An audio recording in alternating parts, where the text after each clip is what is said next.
Au revoir.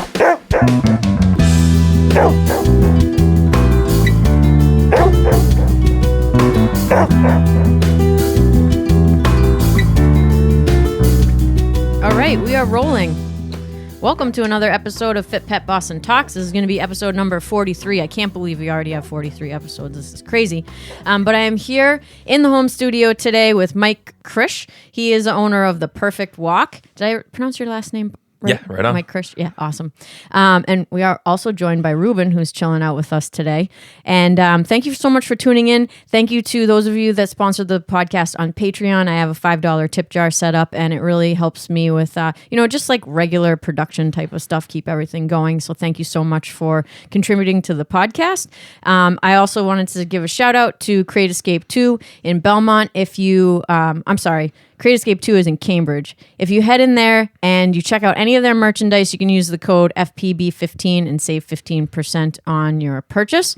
And I also wanted to say thank you to bettervet.com. If you are looking for a mobile vet, you can check out bettervet.com and use the code FPB75 and save $75 on your first visit, which is huge. And everybody's looking for a vet right now, so... yeah, Mike is nodding his head. We did an episode last week, Laurie and I, and we had a short rant on vets because it's so hard right now. I just unfortunately had to go use a vet. I won't even mention them, and it was just chaos. It was chaos. It was hours and hours and hours for something that was just to be looked after. It wasn't even anything major. It was just get a second opinion, and after about 6 or 7 hours, we said, you know what? We're going to take the dog. We'll go elsewhere. We'll go to another it's vet. crazy right now. Yeah. It's just, there's so many dogs. Anyway, I don't want to get into that because we ranted about it last time. Anyway, Mike, thank you so much for coming in. Thanks for having me. We just kind of chit-chat about your business and what you're currently up to. So let us know what's going on with you. Yeah, so I basically just started out end of last year on my own. I've been working with dogs in the industry for over 10 years now. So I felt like it was a nice change to go out, do my own thing. And in the process created The Perfect Walk, which is kind of ironic because there is no perfect dog or perfect anything, but it's something to kind of remember every day to kind of work a little bit harder for each day. So that's where the name kind of came from. Basically what I do is it's basically like a day school. So I'll pick dogs up in the morning. We kind of train them in a group setting during the morning. And in that session, we sort of see like which dogs are doing pretty good, which ones are kind of missing. We take mental note of that, and then we have a nap snack time. That's when I eat and the dogs sleep. And then in the afternoon, we let the dogs pretty much just do like a group kind of goof off and stuff while we're sort of taking dogs individually and working on what they sort of missed in the morning. Clean them all up, put them in the van, bring them back home, nice and tired and exhausted mentally and physically. Awesome. And where are you located right now? So I primarily focus on the Boston area. Mm-hmm. So I'm pretty much in all the Boston suburbs. So it's like Southie, Fenway, Back Bay, clients in the South End. And then my actual location is in Holbrook. So it's about 25 minutes south of the city. Yep. So we kind of go into the city, pick them all up, cruise back, spend the day, bring them back into the city, and drop them off all happy. So it's sort of, in my opinion, it's sort of like a hybrid between just your normal 20, 30-minute walk in the city and kind of like your hike outside of the city. And then in the process, it kind of blends it all together and then adds training into it. So the dog should, if it's a perfect world, it gets better and better the longer they go into day school. We work on behavior. So if clients come up to me and they have certain issues, I could sort of figure out what's causing that issue and how to fix it, and then sort of relay it back to the client. If they want, they can basically book 1 hour lessons. I do lessons in the morning and lessons at night. So it's a pretty full day for me, but I feel like I'm always working with dogs and always talking dogs, so it doesn't really feel like a long day. Yeah, and that's one of the things with the podcast that I've realized is in the beginning I was like, oh my goodness, it's going to be so hard to try to convince total strangers that I don't know that work with dogs to come and talk to me into a microphone and wear headphones. It's going to be crazy. And then I realized, wait a minute, this is actually going to be easy for most people. You know? Oh, you want to talk dogs? Just let me know when you want to stop. Yeah, exactly. So you're working on a new project right now. Is it okay to talk about that, or? Yes. So what's the, you have a facility going? Yeah. So I'm trying to build, so what I'm trying to do now is just like prove the concept that I have in my head. So right now I'm just using really small groups. Yep. So I basically have on average anywhere between 3 and 6 dogs per day in the group. The area I'm in, it can hold we can hold roughly 8 to 10 dogs comfortably. And that's kind of like the max. I don't want to go above that. Sure. But what it's really good for is figuring out how the day should be structured, in my opinion, to accommodate like a wide range of dogs. Granted, we have to like limit our liability. We can't have dogs that are aggressive, or dogs on the other side of the spectrum that just aren't socially confident with other dogs or people. And it's basically every time they would show up, they would just sit there like, I hate this, I hate this, I hate this. It's the kid at summer camp that's like, I just want to go home. Yeah. It's like you could force them into it and keep them there, but it doesn't really have long-term success. So we sort of limit those outliers and those extremes, and we're sort of focused on more of like right in the middle of the group. Dogs that have sort of some issues that we can make better. And that's kind of the market we're going for. We're also looking for people who like the clients who are motivated, the clients who are like, let me get a lesson, let me figure this out. Not the ones that just say, take the dog, see you later. So most of the time I don't even offer the day school until they have like 1 or 2, 3 lessons. Then I get a good gauge for them and a feel for them. Once I sort of prove like it works, which it works pretty well right now, I plan on kind of just scaling up and getting a bigger place, and they can offer more services. So like more along the lines of boarding, which everybody needs. Yeah, especially right now, right? It's so crazy because everybody has gotten dogs during pandemic, and now they're like, hey, we want to go to Italy Let's for a go month. No, it's so true. I mean, that's everybody. I constantly, people call me, and it's great that everybody calls because it's, people trust you with their dog, which is a good feeling, but it's one of the more difficult things being in the dog world is telling people no. And I feel like everybody struggles with that at some point. I try my hardest not to say no. I feel like the 2 ways to sort of not say no is to increase the price. And the second one would say just the service isn't the right fit. Right. It's not necessarily a no. And it's truthful. It's like this, trust me, your dog's not going to be happy here. It's just not going to work. And then most of the time, even on those 2 things, people are like, yeah, but I think it will work, or no, that's no problem. I'm like, charging like triple what anybody else would charge. And you're still, it's like, well, I guess at that point, I kind of have to say no. Right, totally. And I love the point that you made a few minutes ago where, you don't just say, sure, come on in, I'm going to take you into this program that I've built to be this kind of boutique-y hybrid training, walking, whatever. And the more I talk with people, the more I'm realizing, I'm the exact same way. I recently just announced that on my website and social media that I don't take any new dogs for walks that don't do training first. And kind of what I'm realizing is that more and more people are doing it that way. Right. So like we have a business, right, where this is how we make a living. But on the back end of that, it's really about, is this going to be the right fit for this client? Like we don't take cold calls, like somebody that calls us up and says, I need a dog walker. I'm like, congratulations. It's like, and I want to say yes, I hate saying no for sure.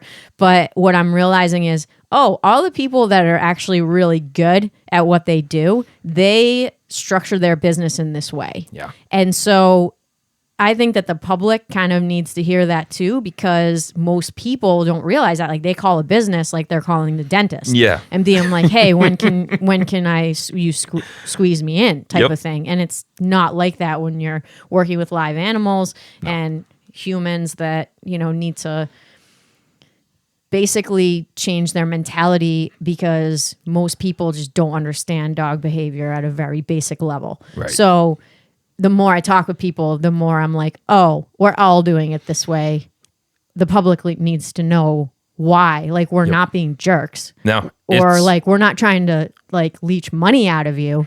We just want to make sure that we can actually help you. It's it. And it's one of the more difficult things, especially like if you're a new business just starting, or even if you're an old business and you're looking for a new revenue stream or something to add to it. It's easy to just have these calls coming in and say, yes, yes, yes, yes, yes. And then all of a sudden you got two dogs that are aggressive, that are going after each other. You got two dominant females that are going. You got one dog in the corner like, this is the scariest thing in the world, and you're like, wow, I'm in it. And then everybody calls you and says, hey, can they spend the weekend? Can I have them board? It's like, oh my God, what am I going to do? Yeah. So it's a way to get you kind of backed into a corner. I know for myself personally, like, I'm more likely to sort of pass on certain things. It's really hard because it's that confidence as a trainer. You're like, give me any dog, I'll make it do whatever you want it to do, and it'll be happy. Like, the dog will want to do it. It'll be pumped. But then you look at it and like, how long is that actually going to take? So I'm a big fan. Like, you can get a dog to be super happy to do anything. It just takes time. And sometimes that time realistically could be 10 years. It's like, right, yeah, I'll totally. get there, but it's not worth it. So it's a whole, like, dog training 101. It's like, what's the goal? What are we trying to achieve? So you take that same mentality and just look at it as into the business. Like, what am I trying to achieve long term? And how do I achieve it? Is it even possible? And then you kind of weigh the options. Like, do I achieve this goal by taking every single dog? No. You end up having all these liability issues, And speaking of which, I just had the same issue with the dog who was going to the vet. Then you get the vet bill, and it's like, was it worth taking on this client? In this particular case, yes, it was, but I could think of a handful of others that, like, I'm so grateful that dog, that my confidence and my ego kind of got the better of me. I still got ahead of that and said, no, I can't. What you want to get out of a dog isn't something that I can provide in a safe way. Like, there's going to be a fallout somewhere. Right. We could do other things. We could figure out other options. If those fit with the client's needs, great. If not, I can refer you to a million other trainers. Right. And I think that I'm in the same boat. It's like, I can't agree with what you just said more. I totally 100% get it. We are in the exact same boat. And I think, what you were saying earlier about how, the longevity, like, what I want long term, that was something that I had to think about with the pandemic. There were some days where I had like 22 dogs on my dog walking schedule. Wow. And I was like, okay, what do I want out of this? And it's like, I want to keep going. And if I have this number of dogs on my schedule, I will not keep going. Like, I just physically can't keep going. That's a lot. And there's just, it was like Tuesday, Wednesday, Thursday. And I work by myself because I don't trust anybody. Yep. So, I was getting to the point where I had like, that number of dogs on my schedule. And I was, it was stupid. And I said to myself, okay, like, after we get going again with pandemic, like, this is going to be my number for me to hit every day. And if I hit this number, then I can teach some classes, and we teach group classes at Create Escape in Belmont. And, we can, everything kind of works together. Yeah. And there's just this mentality I find with like small business. It's like hustle all the time. If you're not hustling, you're lazy and X, Y, and Z, which I agree with, like, to a certain extent. But I think what the pandemic kind of taught me was, what do I have to do to keep going so that it's not just burnout? Like, my brain was getting foggy. Like, I couldn't think. It's a real and if thing. I can't think and I have dogs, like, I'm fucked. Yeah. It's such a real thing. I'm the same way in a sense where it's like, if you don't feel physically and mentally exhausted, you're not working hard enough. But then you realize if you feel that way, I know for me personally, it's about 3 weeks. If I do that for up to 3 weeks, that's when exactly what you just said, like, you start missing stuff. You start driving past driveways, missing streets, like just driving aimlessly. And you're like, oh my God, I missed that dog's house. Like, ooh, let me turn around. And then the same thing when you have the full pack and you're cruising through the woods, it's almost like, oh my goodness, where the heck's Charlie? Charlie's having a blast in the pond, 1,000 yards away from you. Like, I'm good, just keep going. I love this. Get over here, Charlie. It's a balancing act. It's a constant balancing act. You want to help everybody. You want all the dogs. You feel capable of having all the dogs. But then you realize eventually, like, your focus drops a little bit, and you got to kind of recalibrate, like exactly what you just said. Like, what do I actually want? Like, what's obtainable? What's achievable in a sense? And can we get there? Yeah, totally. So speaking of that, is there a case in your mind? I know you've been doing this for quite a while. When did you kind of start training dogs, or I dip started your toe in the water? I actually went to school for marketing and finance, and when I came out of school, I was naive and just was like, I'll apply for jobs. So I went and applied for finance jobs, and went to Hill Holiday and all these big names and stuff. And I'm walking through the offices doing interviews, and I was like, I think I screwed up. I don't like this. And I was super happy to be there and be doing it. But at the same time, I'm like, oh my God, like, why didn't I do like an internship or something earlier? Than everything everybody tells you before then all starts to make sense. Like, oh, this is what everybody's telling you to do, and just never thought about actually doing it. So in the meantime, a friend called me and said, hey, I need help walking dogs. I know you're not working. And I was like, okay, yeah, sure. Guess I'll walk dogs. So I started walking dogs, and about, 6 months into that, I had another friend call me and was like, hey, I'm with this guy right now. It's a good friend. He trains dogs. I know you're walking them. Do you want to train them? And I said, well, I'm in this world now. I might as well just go to the next step. So I got in there, and then that's where I was for about 10 years. And it was a great opportunity because I kind of got the base of training, like how to communicate sort of effectively with the dogs. And at the time I was doing something very similar. I had a group of dogs, picked them up in the morning, trained them all day, and then left. And it was pretty much on my own. So the guy I worked for, he does one-on-one lessons, extremely good at that. The group lessons, it was sort of like I had to figure it out. So for me, it was an amazing 9 years or so, because I specifically didn't read too much into other trainers. I didn't listen too much to other trainers. It was more, I'd get a little snippet of advice or information, and I was like, let me see what happens. I don't want to know the answer. I don't want somebody to tell me the answer. I want to find out the answer. And it was incredible because I had this group of dogs. On average, it'd be anywhere between 10, 20 dogs. Obviously, around the holidays and stuff, you'd have more. And I got to see a lot of things and learn a ton. So everything I feel like I know now is I like figured it out.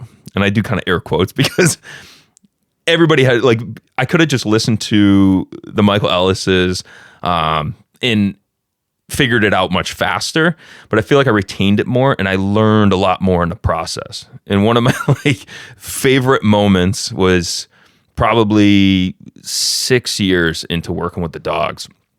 And I went everything from traditional training, from, do the right thing or else, all the way to full positive training, where it's just, I'm going to set you up. There's going to be no no's. There's not going to be any corrections. It's just, I'm going to set you up to do the right thing and then praise you for doing the right thing. And I remember getting to a point where I stopped and I was like, oh my God, I'm not trying to force the dog to do anything. I want the dog to want to do the thing that I'm trying to get him to do. Like, that's what I want him to do. Like, I want him to be happy about doing it. And I was like, oh my gosh, it's like this big epiphany moment where you're like, you want the dog to want to do it. Oh my God. And then we hired this new guy. And I'm thinking I'm like this, training guru. Like, I can't believe this. And we hired this guy like a month later. And I'm so excited to explain this whole thing to him. Like, we want the dog to want to do it. And he goes, oh, Michael Ellis. And I was like, wait, what? He's like, that's what everybody talks about. And I was like, no, I came up with that. And then I went back to everything, all the snippets I was getting, and actually read the books, read the articles. And I was like, I'm like, I didn't come up with this. But at the same time, for me personally, through studying the dogs, studying the groups, I still feel like I came to that moment, in a sense, myself. Even though I could have gotten the answer years before, I felt like I went on this huge training journey from start to finish and kind of got this all-encompassing vision of like what training a dog actually is. So super thankful for that. Yeah, well, I think that it kind of brings you back to what your goal is, right? And changed your goal from, I want to be able to achieve this thing, to, oh wait, like, we're working together and my dog's actually happy about it. Yes. And people don't think that way. No. Because they're like, okay, I want my dog. Well, firstly, it's like, I want my dog to stop doing all those things, and if you're listening to this right now, like, what we're talking about is so far beyond that. I can't even tell you how far beyond that it is. But once you do have that aha moment, Mm-hmm. which I had with my dog as well, is like, oh, this is really what this is my wife's term, but find out what blows your dog's hair back, right? Figure it out. And that's how you'll start to, to find Yes. what is actually going on here and how to be fulfilled. And also, I think that the person that's training dogs that finds that out, they're not going to be an asshole dog trainer. No. Because they're going to know what is going to be best for the animal to achieve their fullest potential. And anybody that is trying to work with either a dog or a human and being like, how can I make this person or dog or whatever reach their full potential is going to have empathy. Yep. They're going to have compassion. Yes. If they don't, then they wouldn't have come to that conclusion in the first place. That's it. I always break it down as you have short-term or long-term success. So the short-term success is when you show up and the client says, I don't want him barking. I don't want him jumping. I don't want him lunging at the gate or at the windows or whatever it is. It's like, great, we can get there, but it's only going to be short-term success. Like, sure, go ahead and every time he barks, put a bark on him. Every time he barks, it'll correct him, blah, blah, blah. Arm the torpedoes. It's just it, right? But the long-term success, you end up just having to constantly do it. That's why the bark collars are so effective because it constantly corrects them. And every time they bark, it constantly gets a correction. When the collar's not on and all of a sudden the dog starts barking again. The long-term success is saying, well, what's causing the dog to bark? Is it stress? Is it anxious? Is it like, what is this? Every time you walk in, you praise it for barking and jumping and kissing you in the face. Like, let's try to figure out how to navigate that world, go back a few steps, figure it out. And then all of a sudden, the long-term success is, hey, you know what? I just realized they haven't actually been barking at the door. They haven't been running at the gate.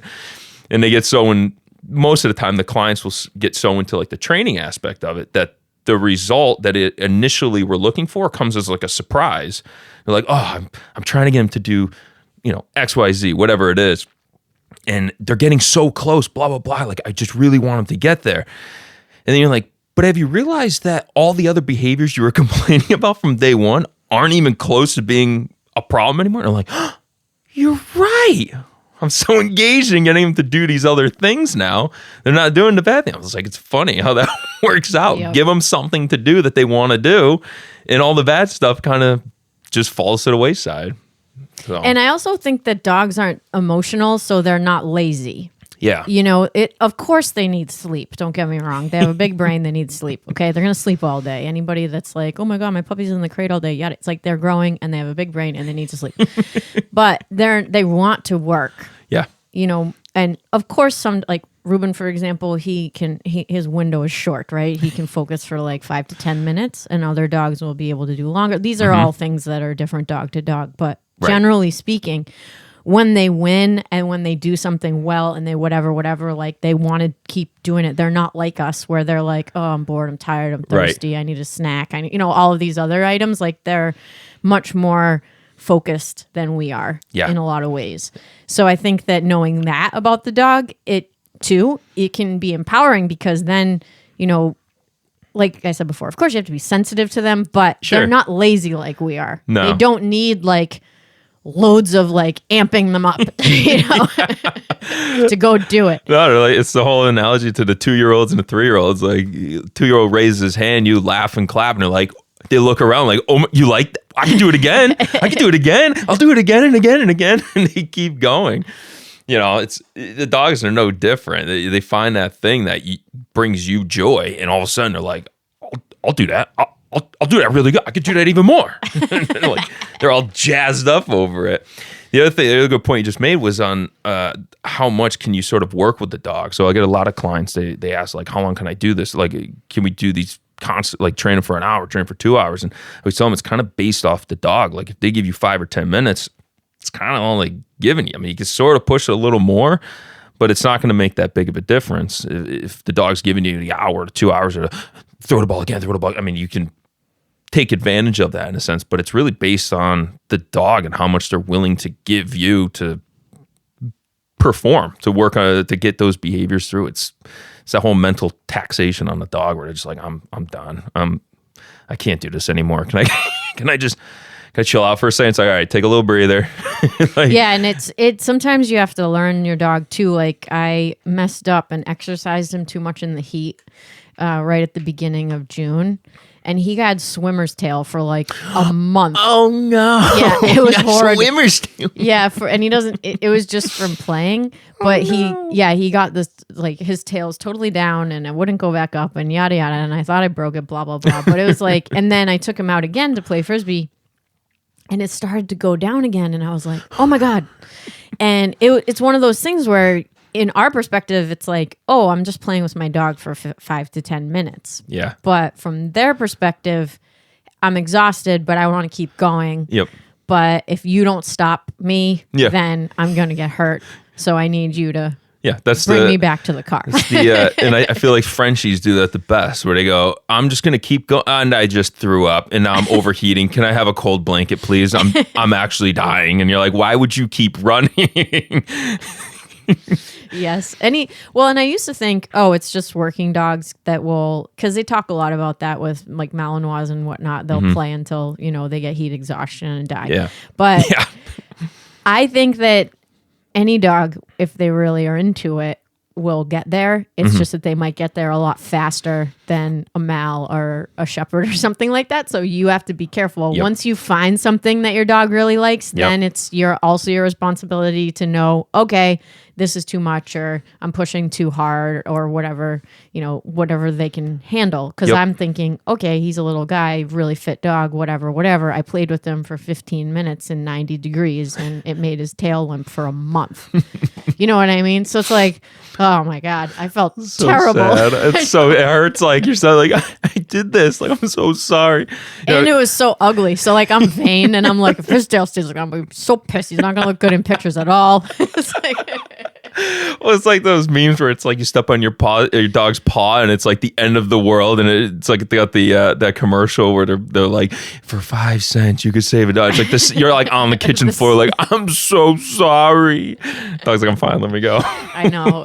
We've all done it. The first time is just the worst. Yeah. Ugh, I hate. I think it's painful. I think a big part of it too is like when you're looking at the dog, it's the same as like looking at your environment. So I'm like a big advocate for like you're in control for the most part of your environment. So it's up to you to know where your dog's triggers are. It's up to you to know like that 2-year-old kid isn't just going to stop itself from running up and grabbing your dog's tail and your dog turning around and nail it. It's like it's up to you to kind of control those aspects. And I think like with the like looking at the dog and knowing the dog, understanding basically like its physical capabilities is also your responsibility. So like making it continually do something that's jeopardizing its health is kind of like, in a sense, negligence. I'm not saying you're neglecting. Yeah, no, it is negligence for sure. Yeah. I was just going on this thought of it's up to you to determine like, can I push him more? Can I do 10 more sits? Can I do 10 more downs? Like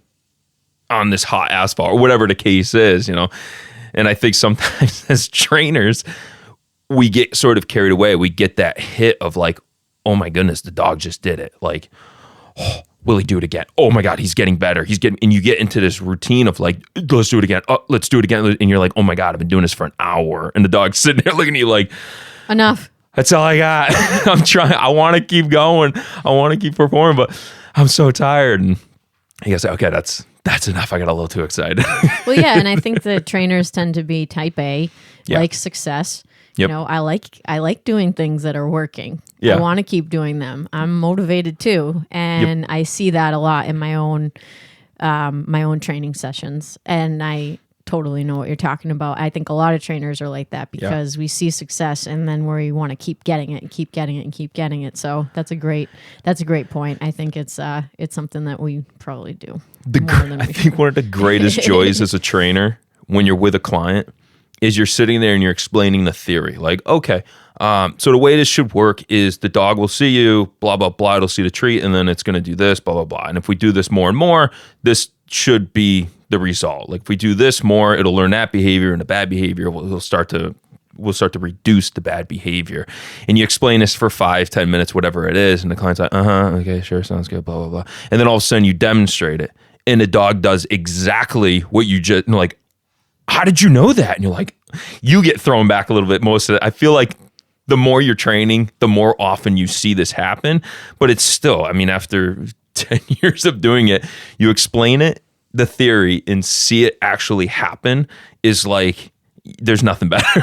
You're Yeah, like, absolutely. Like, this is the greatest day of my life. And then you do it again the next session. And you're like, now this is the greatest session of my life. And it just keeps going from there. Yeah.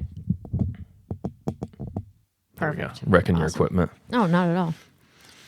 So you kind of already explained it a little earlier, but was there a case or like, well, you already explained your aha moment. So let's talk about your aha dog. Was there a dog that was either your own dog that you kind of achieved something that you were just like, oh man, like this is exactly what I should be doing, or a client's dog or something like that? I love the example of realizing like what makes them happy. Yeah. Or was there a dog that kind of was like your light switch? Yeah, there was actually a couple, and it's funny. I don't know how most people are, but I feel like mine's kind of opposite. So mine was actually like, it wasn't a successful training session. It was like I feel like every trainer, and this is probably horrible to say, but I feel like every trainer has that like one dog they feel they screwed up. You're like, I missed so much on this one. Like, let's just chalk up a loss and kind of move on. And you don't, as a trainer point, like you don't actually screw the dog. The dog's fine. It lives a happy life. It's just as a training aspect, like you show up the next time to train the dog and the dog's like fearful of you or isn't food motivated or whatever the case is. Something changed that you said, wow, from the last training session to this one, I'm seeing a reduction in success. Like I don't see the behaviors getting better. They're actually getting worse. So I had this one dog, Brian. And Brian is probably my aha moment. So this is probably the first year I actually trained. He was a golden doodle. And everybody knows Brian, and Brian is not socially confident with people. And he's overly confident with dogs. So is like this complex kind of behavior. So he would just show up and sort of bully other dogs and then either get nailed and then it would just be this huge outbreak, or he would just say, I'm going to hit you first before you hit me. And there was no fear associated. It wasn't like, I'm not too sure. It was like tail wagging, I'm pumped, you're going down, let's do this. But then you would go up to him and be like, Brian, or whatever it is. And he would just see you and be like, no. And then you would start to see the fear. And then also he's aggressive. So you'd get the fear biting. So it's this wild dog. And I learned the most from this dog. So it was going from traditional approach to, all right, Brian, here's what we're going to do. We're going to put a leash on you and you do the right thing. Good things happen. You do the bad things, you're going to get a leash correction. First leash correction comes straight at me like, this is why I hate people. And I'm like, I just made that so much worse. And this is how it went for about 6 months, 7 months. I would see the dog probably usually on average about twice a week. I would see him and I would do sessions by myself with him. And then every once in a while I would see the client. We'd kind of do one-on-ones and stuff like that. And after about 6 months, there was this moment where we're both kind of sitting there. He's sitting looking at me and I'm looking at him. And we both almost at the same time just like take a deep breath like, I'm sorry, big guy. And he's almost looking at me like, I'm sorry, man. And we both look at each other and we're like, you just want to like start over and like start fresh? I'm like, yeah. And I remember actually having this conversation, like we're sitting, I'm like, let's start fresh, bud. Let's start easy again, huh? We've muddied this up pretty good. And then from there, basically just went from, I'm not going to give you too much attention. I'm going to put any pressure on you. Just you do whatever makes you happy. I'll praise you for that. I'll manipulate the environment so you're not going to get into any trouble or any issues. And every time you do the right thing, I'll throw treats your way. Things are going to be good.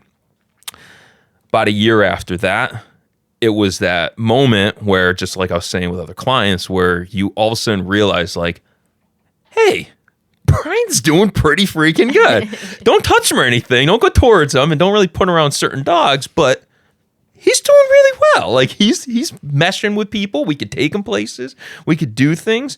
And then throughout the years, I knew the dog. I knew him for about the 9 years that I was with him. And we had a great relationship after that. And he started listening better. And it was that moment where you're just like, okay, you can kind of screw things up. Know you screw things up, but always sort of reset and kind of start over. And that's where I kind of came with like you're muddying things up too much. Let's just take a deep breath. Let's start over. Let's see what we're doing here and where we're going. And I learned the most from him, and that was like a great moment. We were just sitting there looking at each other like, all right, man.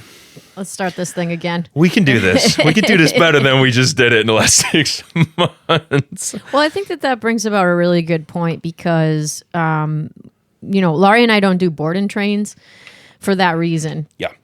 And I think that they can be great for, aggression cases, other things of that nature, or, special circumstances like some owners traveling for a long period of time, whatever. But for me personally, I've just seen the best results in dogs that, might not be, they're not like a red line dog that like, okay, if they don't get rehab, they're going to get put down or whatever. Mm-hmm. I just see the results the best when I can take my time. Yeah. And, yep. You can't achieve that in 2 weeks and 3 weeks and even like a month.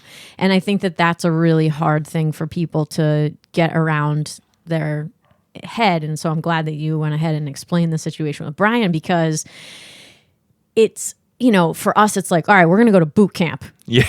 And I'm going to get in shape. And it's like, okay, what happens when you get back from boot camp? You start eating nachos and drinking beer again, and you look like crap. It's like everybody does the same thing. Like you have to make lifestyle changes, even if they're small, to kind of achieve that goal. And the same thing is true with your dog. And it might not even be quantifiable, like it might not be like, oh, I started to do this specific thing with Brian. Yeah. It could be something ridiculous, like, well, I just stopped letting him jump out of the van or whatever, Yes. And I think that that's an important thing for people to realize is like these changes take time. Dog training takes time. When you're with the dog trainer, you better be prepared to be with them for a long time. That's it. And, I might not hear from somebody for like 6 months, and then I get an email. I'm like, good. I'm like, I'm glad. Like, let's get back where we were. Yeah. Laurie always says like, when she meets someone and they ask her for something that is like a tall ask, and she'll say, hey, we're not married yet, this is just our first date. I got to decide if we want to. That's so good. Oh, that's so good. I look at them as like these tiny little windows. So some dogs, like, they'll have a bigger window, other dogs it's a smaller one. We're just looking for these little windows of opportunity, and the more we could kind of just sort of massage it or whatever it is, that behavior, if they just give us a little tiny window, over time we can make it bigger and bigger and bigger and kind of do whatever we want. It's just you need that something to kind of go off of, and the smaller the window, the more time you need with it. With the board and trains, I was just telling a client, they're asking me if it's a good idea. If we're going away for a little bit, they have to board anyways, should we just do like a month stay? And they were gone for like 2 weeks or something. And I basically told them, I said, well, there is some benefit to it. There's the benefit of the dog's going to go to a place. It's not going to be in its environment where it has its cues to have the behaviors that you're trying to reduce. Yeah. So for that aspect, yeah, you kind of get this window where it goes away. That behavior starts to decrease. When the dog comes back, we could change. We know what the cues are. We could try to eliminate them and try to build off of that. Gives you a little bit more wiggle room. The downside to them is like there is no magic wand. There's no magic fix. Like you're not just gonna all of a sudden the dog's gonna come home and all of his issues are gonna be better, like you said. A lot of times at like conferences, we used to talk to people and say, do you find a lot of success in that? They're like, oh yeah, when we get the dog, we do this, this, and this, and then they go home and we give an amazing lesson. They could sit, they could down, they could do all these things. And then you look at it and I'm like, I'm pretty sure that take-home lesson I could do on the first lesson. Like I can lure him, guide him, use my body, almost look like a magician. Like, wow, you get the clients on these first lessons, like, I can't believe you just got him to sit. I can't believe you just got him to do it now. I can't believe you just got him to do this. And it's like, great, here's the leash. Now you do it. And of course they stand there and like, do what? Right. The dog knows what we've been doing for a month, I don't know what I'm doing. One of the examples for that was I had a client who had a nanny who spoke Spanish, and they had a child, and the child, like a toddler, a young kid, and the nanny would only speak Spanish. So then the child learned how to speak Spanish. And this was right around the time that they started, the kids started talking. So the parents think the kid's just speaking nothing, just, Yeah, baby talk. Come to find out, the kids speak Spanish. And the parents are now like, well, this is great. It's speaking.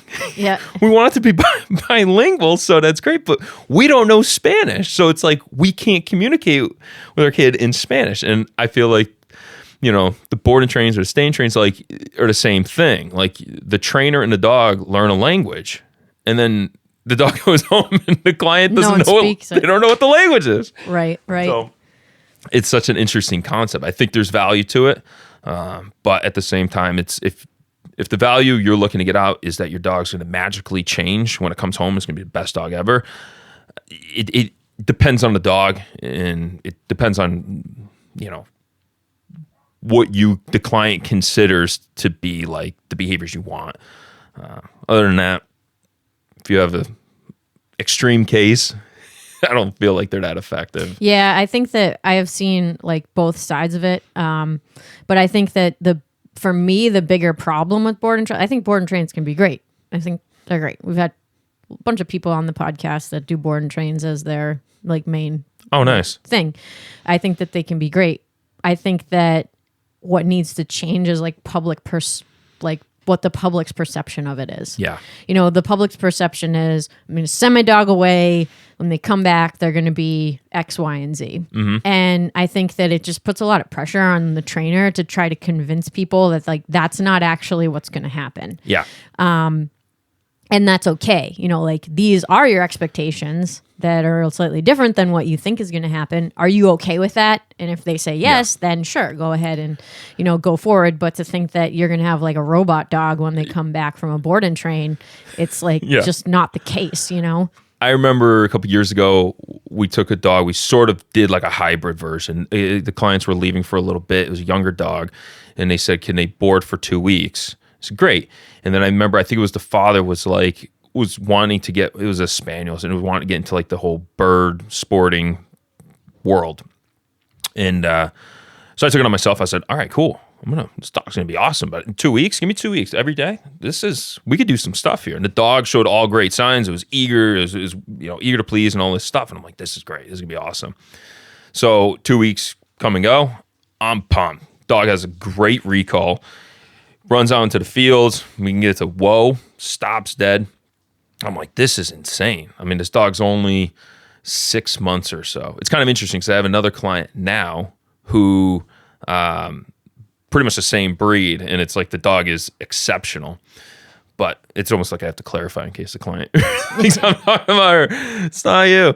But yeah, it was like a few years ago. And anyway, so I bring this dog back, and I'm so pumped to show this dog off. Like, I'm blown away. I'm pumped. I'm thrilled.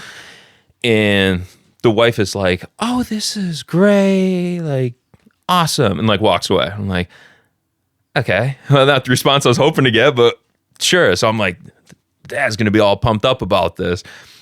And the father comes out and he's like, I showed the recall. Dog sits. We're moving around. We're doing all these things. And the dog is nailing everything. And he's like, I'm like, Come on, man. I'm jazzed up. I'm like running a high right now. He goes, yeah, I just figured, it would recall from farther away. And I was like, farther away? I was like, what do you, like, how far? We're in a field. Like, how far? And we're going on. And then it's like, I leave, and I was kind of disheartened by the whole situation. I was like, man, I'm so bummed. And then they call back, and they're saying like, we really wish the dog would just sit on the porch like the neighbor's dog. Like cars are going by, and it's kind of like going after them. People walk by with their dogs, and it's going up and greeting them and stuff. And I was like, okay. And they're like, yeah. And then we also would like it to like retrieve the mail, like pick up the newspaper and bring it back. I'm like, okay. And if possible, and I'm thinking they're like, how far is this going to, and they come back and they're like, and we'd really like to do it to the neighbor's house because the guy has disabilities, and it'd be great if they can go over, pick up their paper and bring it on the porch. And I was like, okay, what you guys thought you were getting in 2 weeks is way different than what I thought we were on the same page going into it, but no way now I know why they were like, oh, well, it didn't bring the paper back on your take home lesson or whatever. And it didn't take the neighbor's paper. And I was like, okay, I thought we were making huge progress because I could recall this thing from 25 feet on a full sprint, and it's only 6-7 months old puppy. Like, that to me was impressive. Like, clearly your goals were way higher than I was expecting. Right. So I think looking at a lot of people do do the board and trains. It'd be interesting to see like the start, like when they first introduce themselves to the clients and to establish what their goals are. Cause I was like, that's it. I'm not doing any of these anymore. I can't take this. Like I was so pumped and you guys just took the wind out of my sail so much that I'm like, right. I ain't doing this anymore. Well, I think too, like with the dog retrieves the mail, etc. I think things like that, people don't realize how much time that probably took for the dog to actually enjoy doing that because they got reinforced for it enough time. And then to begin with, that's something that they just liked to do. You know, like the newspapers rolled up like a tug toy and they went and got it and brought it back. Like my dog would never do that. Like never. I mean, I could work with that until the cows come home. Yeah. And like he just ain't doing it. But that was even with that dog. So it was one of those things we didn't just like fully write him up. I was still like, you know, that confidence, that ego. I was like, oh, all right, you want to be impressed? Watch this. And I remember even going and getting the dog to actually sort of retrieve. And it wasn't polished by any means. But like you drop a piece of a newspaper on the ground and it would walk over, think about it, sort of pick it up, sort of bring it back. And that was in a short period of time to get that. And they were still just like, I was like, you guys just aren't the right client. You're not the right fit. Like you're not pumped about the right things. You want like this impossible I'm sure there's a dog that could probably do that. But I'm sure the person who owns that dog is just as motivated to get the dog to want to do that. Yes. That the dog is willing to put out. Like if you really want your dog to do that, are you going to, like, I'm thinking in terms of, I'm just picturing in my mind like a dude trying to get his dog to do that and how compassionate you have to be mentally to figure out how do I make these little steps? That's it. And how do I get excited for him when he does it? And how do I, you know, if you're standing straight up, texting on your phone with headphones in, trying to get your dog to, it's not going to work. No. The situation where the person works with their dog to try to encourage these behaviors is somebody that has got some time on their hands and finds that to be an enjoyable thing to figure out. And, you know, very few people are. I do find more people that once they're exposed and they start learning how to do it, they're like, oh, this is actually like kind of fun. And I like to do this more than I thought I would. So that's what my job is kind of. It is. That is like, as a trainer, it's like one of the biggest steps is getting the person motivated. Like how many times can you tell your dog to sit? I mean, I could do it 100 times, 1,000 times, as many times as the dog's willing to want to perform to do it. We could keep building that behavior. You ask a client, like, let's do a few sits. Let me see how you do. They'll do maybe 2, maybe 3 before they're like, how many? Do a few more. And then the other big aspect is a bit of embarrassment. Because if we're outside in the front yard and the neighbors are around, go ahead, get more animated. Raise your voice. The dog, I don't think the dog can actually hear. Be more clear. And you yell, sit. And then the neighbors are like, what are you guys doing over there? And all of a sudden, the next sit they do is, sit.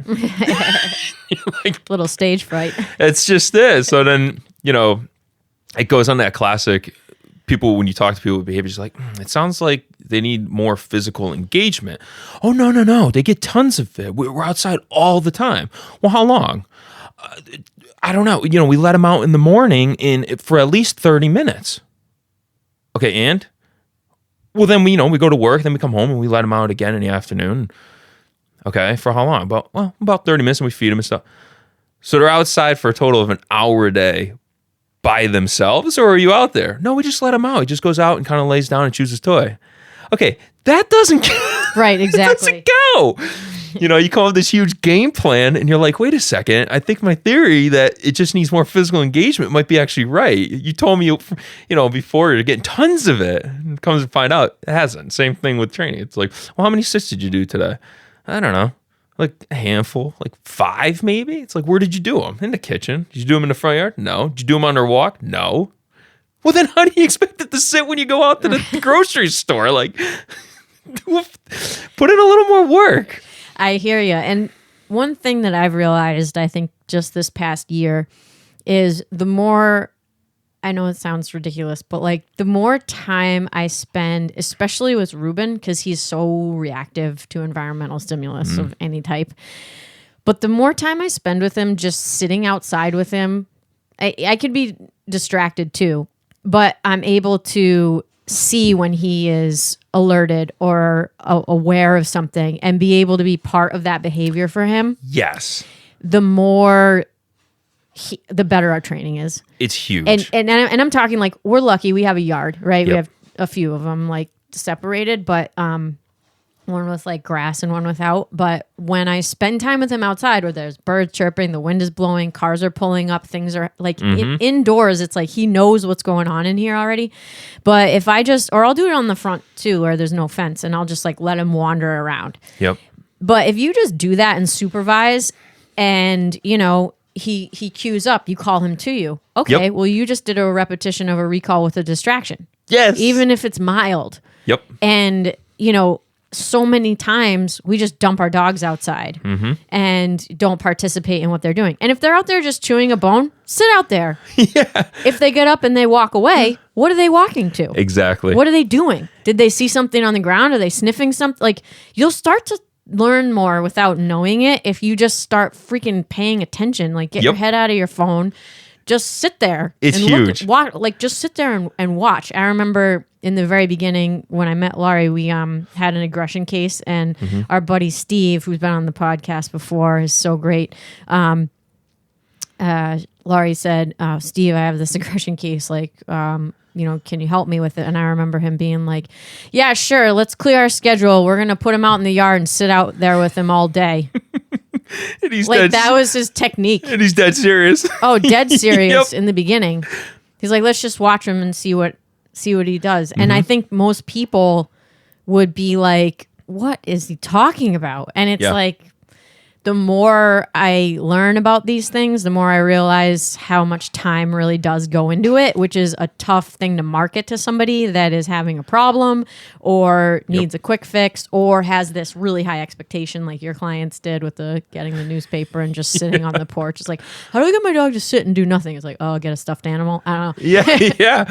Yeah. It's on two parts on that one is one of the things when you notice those subtle cues, the dogs pick up on the wildest stuff. And when you pick up on it with them, you get this joy that you didn't think you would have in weird situations. So the one where you're like, oh, weird. When that cardinal flew past him, for some reason, he reacted poorly. Then when like the blue jay flew past him, who knows what the difference is? But then all of a sudden you're outside and a cardinal flies by and he doesn't react. And you're like, oh, good job. And everybody's like, what the hell's a good job about it? And it's like, well, he didn't react to that. Same thing with the cars and stuff. Like the most subtle things you start picking up on. And all of a sudden they don't react and you can reward them for it. And then all of a sudden that's your little window that you're like, that's what we can build on. Yes. Like we go on a walk. You saw the cardinal in a car, a big truck or something drove past a half a mile away and you didn't react, but you did last week. We're making progress. It doesn't seem that way, but we're making progress. The other big thing is from the trainer's point of view, you always feel like, at least for me, you have to be doing something. It goes back to what we were talking about with the work ethic, where it's like, if you're not mentally and physically exhausted, you're not working hard enough. So if you're not physically working with the dogs, you're not working hard enough. But over the past 10 years, one of the biggest takeaways I took was just standing there and watching dogs interact. And it feels like you're doing nothing, but the amount of information, I learned how dogs play, how dogs socialize with each other, dominant, submissive behaviors, how to interact when new stimulus is introduced to the environments. And then you learn all this stuff. And then you say, well, what if I just like add one element to the environment? How does it change? And you watch them for another couple hours and you realize, weird. You put that, it doesn't sound weird, but it is. You put one stick in a field with a bunch of sticks, and all of a sudden they act completely different because for some reason, because you touched the stick or whatever the case is, they're acting completely different. And you pick up on all of that by just standing there and watching them. And it feels like you're doing nothing, but you learn so much. And then I feel myself that I've become such a better trainer because of it. I mean, I could watch any group of dogs now and say, we're seeing this. We should be seeing, it didn't switch. Okay, well, that's mental note. Let's work on that. Okay, should see this, and there we go. That's what we were hoping to see. Oh, now the game changed. Now we're playing this game. Oh, changed back to this game. And you could see all this play out. And to me, it's a much clearer picture of are the dogs doing the right thing? What are they doing? And if they aren't, or we want to change the behavior, how do we effectively do that? Like, is this actually a bad behavior? Explain that to the client. Client goes, oh yeah, that makes sense. They do this, this, and this. And then you go, yeah, they probably do this, this, and this. And they're like, yeah, how'd you know that? I'm like, because it's all normal behavior. It's being a normal dog. Is that okay with you? And they're like, yeah, now it is, or not really. And it's like, and we might have some issues. Yeah, totally. And that investment of time and observation is what makes good trainers better. And I think you have to be humble to do that. And you have to be willing to see things and react to them and do it quickly. I think that that's one of the things that I struggle with big time. I actually had a huge breakdown a couple weeks ago. And oh no. Yeah, I'm bad around gates. Okay. So it's like, I'm slow. Like, I'm a slow person. Okay. I'm not, I'm just kind of like moseying through life, right? And my wife is not. She's like, boom, boom, boom, get on it. I wouldn't call it that. you can put like that right adjective. I wouldn't call it methodical. I'd call it more like, I'm just slow. Like, okay. I'm slow. I've watched video of myself, and I was like, I thought I was moving way faster than I actually was. And I had this like breakdown where I'm just like, I just suck with groups of dogs. I just, and I was kind of thinking about it in terms of like, I'm just not like a natural or whatever. And there are times like, the adrenaline kicks in. Okay. I have to stop this or hurry or slow down or whatever. But yeah, I had like a breakdown because it was around a gate and a dog busted through the gate, and it was, could have been a disaster. But, I think that investment of time and being able to predict like what is going to happen. And it's like, okay, now I know I now have to do X, Y, and Z. Like, had this thing happen, wasn't cool with the way that I responded to it. How am I going to prevent it from happening and do damage control for the future? And that's where you see kind of people like me, like I wouldn't call myself a natural. Okay. My learning curve takes a while, Same. But, you don't have to be a natural is what I've learned. Nope. In order to be successful, you just have to turn your brain on and, and figure it out. And in a way, it's almost more empowering in some senses where, I know I'm not going to train a world champion dog, that probably won't be Leah. Like we said in the beginning, we weren't recording, but like what I really like doing is like walking around in the woods with my dog. Like that's literally what I enjoyed to do. But at the same time, I still can learn all of these things. It just takes time. And I think that, like Laurie said on the last podcast, but she likes working with people, especially when you train dogs at high levels. Like, I want to see someone that's been around. I want them to have been around a while, dirt under their fingernails type. It's so true. It is one of those tough things too. Like when you're in those situations, like you're by the gate and the dog gets through and the dog's just like either jazzed up or the opposite sees something that's going after it. It's so hard emotionally to put that in check. And again, I feel like I'm almost bashing Frenchies, but like I love Frenchies because of like all these things I'm like talking about. Frenchies are notorious for this, where they'll do something that gets you so mad. You're like, oh, why? Like, just why? So you run up or whatever it is, you get them on leash, and you almost want to be forceful. Like, I can't believe you ran through there. I can't believe you went after that. I can't believe you cheap shot at that other dog. Like, But then if you're too heavy with them, you're not going to make any progress. So it's so hard to like run up or whatever, diffuse the situation if it's like aggressive, it's a fight or something, and you get in between it and you slow down and you're just like, okay, let's focus, sit, and let's refocus your attention on something. Good job. It's so hard. I feel like it's one of like the more difficult things training dogs is to always keep that emotion in check. I mean, I'm the first to I want the best for the dogs, and the second a dog, I'm like, I'm setting everything up perfect for you. You have the best environment, you have the best toys, the best treats. You can't miss. Like, why would you want to run away from this? Right. And you get a hold of it. You're just like, God dang it. Okay. Put it in check. Let me focus here. Good job, bud. You came back to me. Good job. Yeah, it's like the classic, if it was easy, everybody would do it. And really the thing is like, when people ask, I remember when I first started, Laurie taught me, and she said, don't watch any videos, don't read any books. Yeah. I said, okay. So I didn't. Yeah. For like a year. went on all the private classes with her. And I realized, because people will ask all the time, like, what should I be reading? Like, what should I be watching? And it's going back to the point you said in the beginning, where you're just like, I'm just going to turn my brain on and learn from doing as much as I can, antidote. And then I find it's so much easier when I read something sciencey.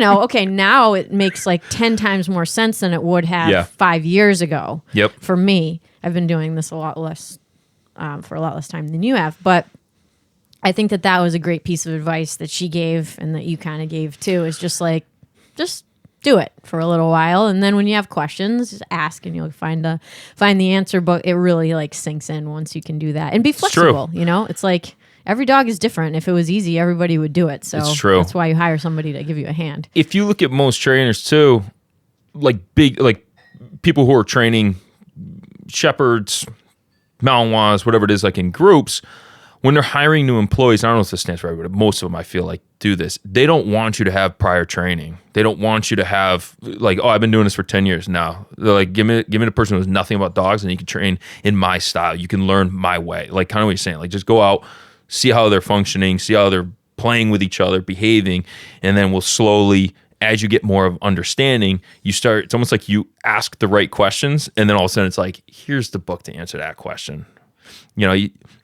If you're sitting there and say, I can read every book and learn everything that's out there, great. Now I'm ready to go dog train. Well, one, it would take you 100 years, but two, you get out there and you'd be like, what book taught me this? And you're like, ugh.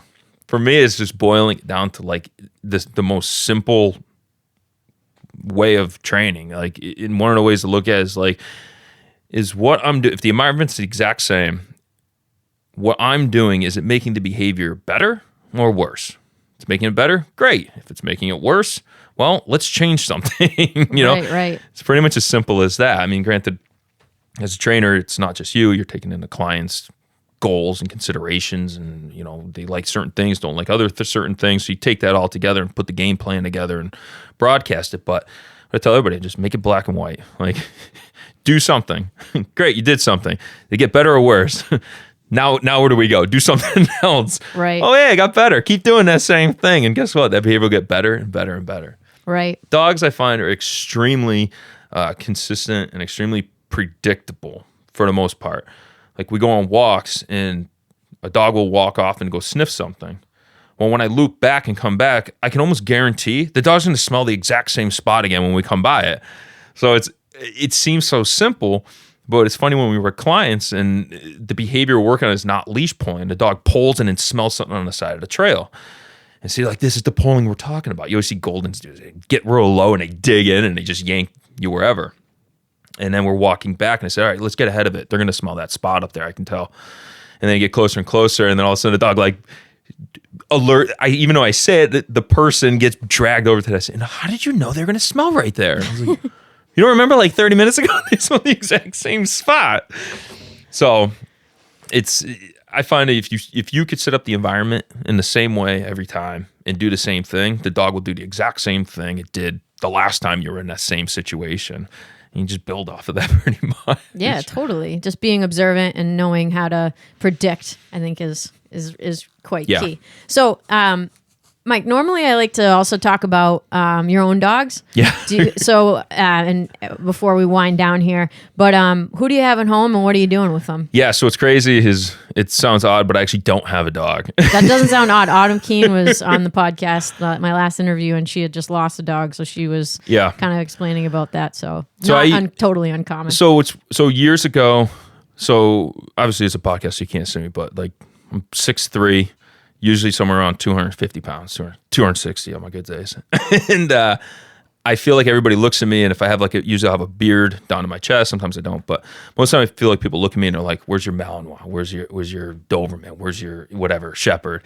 So I love to get dogs that don't fit that. So prior I used to have 2 Shih Tzus, and they were great. They were like, the small breeds, I feel like most people don't expect to have any sort of skill set or anything at all. So when you see this little dog actually perform, it's like, huh, that's interesting. The other thing is when you see me with these dogs, they're like, whose dogs are those? They're like, they're mine. They're like, really? No, they're grandmother's. Come on. Yeah. Yeah. I feel also it balances me out. So when I was walking up to houses, they're like, who's this guy that's about to break in and steal all our stuff? Oh, no, he has 2 Shih Tzus and one's off leash and one's on a shoestring. Like, what is happening? Right? So unfortunately, I don't have those 2 Shih Tzus anymore. But what I have now is clients' dogs. So it's not uncommon. I find that if I show up and want to demonstrate something, it's much more impressive if I can demonstrate it on a dog that's not mine. So what I try to do, if it works out this way, is I'll actually use other people's dogs, clients' dogs. Oh, yeah, I've done that many times before because I can't use him. And most clients, most clients are pumped about it. They're like, hey, you want to take our dog for an hour and we're not going to pay for it? Like, sure. Yeah, get them out of the house. Almost, right? So then what's interesting is I don't actually tell the clients, if it's a new client, that this isn't my dog. So we'll work kind of together and get the behavior. And then halfway through the lesson, people are like, we just want a dog like yours. I'm like, well, what's funny is this isn't my dog. And I only have 2 other sessions with this dog. So we're pretty much on the exact same page. We're working on it together. So what's creating the behavior in this dog that you're not getting? It's usually, what I'm doing myself, like either using your body or using treats, how I'm luring, whatever it is. I was like, now let's work on it. And that's usually that moment where you get the client, they look and they go, so it's not really the dog, it's me. Mm-hmm. It's like, yeah. Yeah, it is in general cases. Like, huh. And they're like, okay, so wait, so you're telling me if I do this and oh my God, this whole time it's been me. Yeah. And then you hear them later on, you do a follow-up and you call them or you go to another lesson. You're like, how things going? I'm like, dog's listening, kids are listening, friends and family are listening. It was me this whole time. I'm like, all right, let's not get too ahead of ourselves here. But it's that moment where you're like, you realize that when you're training with a dog, it's much more than just training with a dog. It's understanding how you're communicating with the dog, like what you're doing that's getting a response. And I feel like they get like on a philosophical level, but I mean, it can just that's like your life, like how you're communicating to your surroundings. What are you putting off to your friends and your family? And a lot of times issues you might be having, you can always turn those back on yourself and say, what am I doing that's getting this response? And take some time to think about it and then approach the situation and usually make it better. So yeah, the personal responsibility aspect of it is huge with dogs and dog training, and I think that in life in general, like I'm a big personal responsibility person anyway. Because for me, it's so much easier for me to forgive myself than it is to forgive other people. So I'll just be like, oh, I messed up. I'll beat myself up for a little while and then let it go. Whereas like if I'm mad at somebody else, I'm holding a grudge, So I think that for me, it's a great approach. And I think for a lot of people, it's a great message because we tend to think about, as we said in the beginning, dog training is like stopping unwanted behaviors all the time, which is like great. Sure, everybody needs this at some point. But the bigger meat and potatoes of it is for sure how you're interacting with your dog. So that is an awesome message. All right, Mike, we've been going on for quite some time now. I know the time gets ahead of us. I can go all day. I know, me too. But can you just tell our audience where they can find more information about your business? Yeah, so everything is pretty much off of the Perfect Walk website, so theperfectwalk.com. And then I also have like my Instagram page, The Perfect Walk Boston. That's pretty much where everything is on there. The more people kind of interact with it, the more kind of content I put out geared towards what they need. Yep. So a lot of people post up on like the videos and stuff, questions, comments, whatever it is. And then from there, it kind of dictates what I'm going to do next from it. So usually I tell people, everybody, like I literally talk about this stuff and train dogs 24/7. Yep. Like if you want to talk about it, I'll talk about it. So phone's always on. Like websites, email, the email is just like a text pretty much. It comes right to my phone. I see it. I usually try to respond immediately. Yep. So I'm sure you can get buried in emails pretty fast. Yep, totally. Yeah, totally. It feels like a chore. So I just find so much joy in trying to help as many people as possible. And one way I try to do that is through just quick text and stuff. A lot of times I find if they hit me up, I can respond quick. They get a little snippet of it. If it works, great. If not, they hit me up again and say, I think I need a full one-on-one session. So let's do it. Yeah, So for sure. yeah, For so the sure. website is usually where we get that, and then Instagram is usually where I'm most active. Awesome. So Awesome. Well, thank you so much for coming today, Mike. It was a pleasure meeting you. Thank you to our also mutual friend, Megan Grabo, who's been on the podcast. She's Shout out, wonderful. Megan. Yeah, we love you. Beantown Hounds. Yes, Beantown Hounds. She's so great. And thank you guys for listening to the podcast. If you're into what you're hearing, please like, subscribe, and share the podcast with your friends so that they can learn more about Boston area dog trainers, people that are good at what they do in the Boston area, and so that their clients and yourself can learn a little bit more about who they're hiring and what their mentality is, who they are as a person. And this is my little passion project. So in addition to, keeping a full-time job of dogs. So thank you for bearing with me. I try to do one interview per month with a Boston area dog trainer or dog handler or vet tech, etc. And then Laurie and I do episodes in between. So thank you for listening, and thank you for Mike. Much appreciated. If I can add one more thing. Yeah, absolutely. I Let's think what hear you're it. doing here with the podcast is just amazing. I think it's so hard for us to get our ideas across as professionals in certain scenarios. So at conferences and stuff, we always feel there's sometimes walls put up, or people feel in a sense attacked when we're just trying to get more information. I feel like this platform breaks down all those walls, allows people to kind of speak freely, and then sort of open that discussion up more and more. And then there's a perfect example too with Megan. I think Megan's such a valuable asset to the dog training community and the dog world in general, because she's so open with her information and connecting professionals with one another. I think as a whole, if we get more and more of these podcasts, more and more trainers that are open to work with other trainers and refer people to other trainers, then the community just grows together. It just becomes better and better and better. I agree. There's not a shortage of dogs. No, that's definitely... This is the problem is there's a shortage of people that know how to work with them. That's it. And I think the more we talk and communicate, the better everybody becomes. I agree with you. So thank you so much for putting this together. Thank you for This is saying so that. good. I really appreciate that a lot. Okay, everybody. Signing off. I hope that you tune in next time. And thanks again.